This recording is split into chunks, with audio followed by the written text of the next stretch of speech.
宮地翔平です。フォトグラファー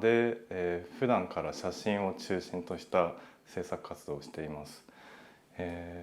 主なテーマとしてはコミュニケーションやアイデンティティ、パフォーマンスといったところを考えています。で、制作の方法なんですけれど、主にオンラインで見知らぬ人たちと出会って、その人たちとコミュニケーションを取りながらカメラの前でいろんなやり取り、パフォーマンスをしてそれを記録していくという形です。人とコミュニケーションをとってそれをもとに作品を作っているので、この黄金町のようななんていうんですかね、多様性のある場所、いろんな国の人がいて、いろんな経済状況の人がいてっていう街で暮らしていると、本当に何気ないことなんですけど、道で歩いていて何か変わった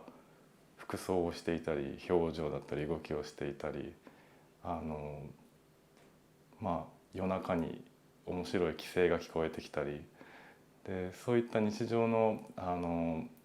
小さな面白いことが私のそのなんていうんですかね、他の人たちとのコミュニケーションにインスピレーションを与えてくれるので、何か黄金町から直接的な影響を受けているかって言われると難しいところなんですけど、なんか精神的な影響っていうのはすごく大きいと思います。で、今回はその写真の普段作っている写真をベースにしたインスタレーションを2点出しています。で、両方とも大きな共通点としてはとにかくイメージの数が多いっていうところがあります。で、私の普段の作品作りなんですけれど、とにかく一枚一枚一点一点強いイメージ作りをするというのを目標に作っているので、これまでの展示を振り返ってきても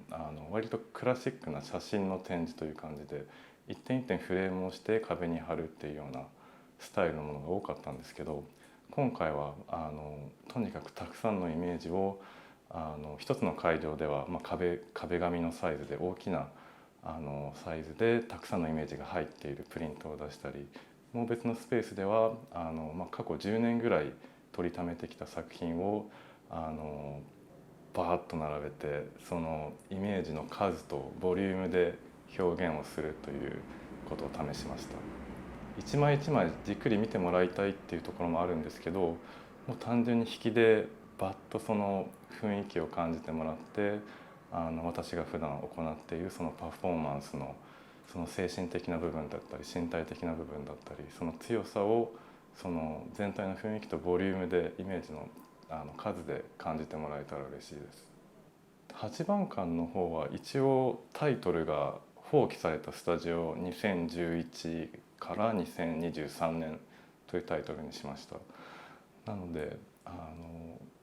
この見知らぬ人とパフォーマンスをして作品を作るっていうプロセスがもうこの十数年続いてきたので、その自分の作品制作の中で一貫している部分と少しずつ変わっていった部分っていうのを自分なりに並べてみたので、見てくれる人も一応具体的に展示してあるプリントは、テストプリントと呼ばれるようなノート付きのプリントだったり、タイトルとか制作年が書いてあったり、プリントのその色の調整だったり入ってるんですけど、そういったディテールを見ながら僕のその作品のなんていうんですかね、変化を見てもらいたいですかね。で、竹内ビルの方は割と金作が多いので、過去2、3年ぐらいの、5年前から取り組んでいる無題の白黒写真のシリーズがあるんですけど、そこからまとめてきたので、白黒のイメージの強さと体が写っている写真が多いので、その、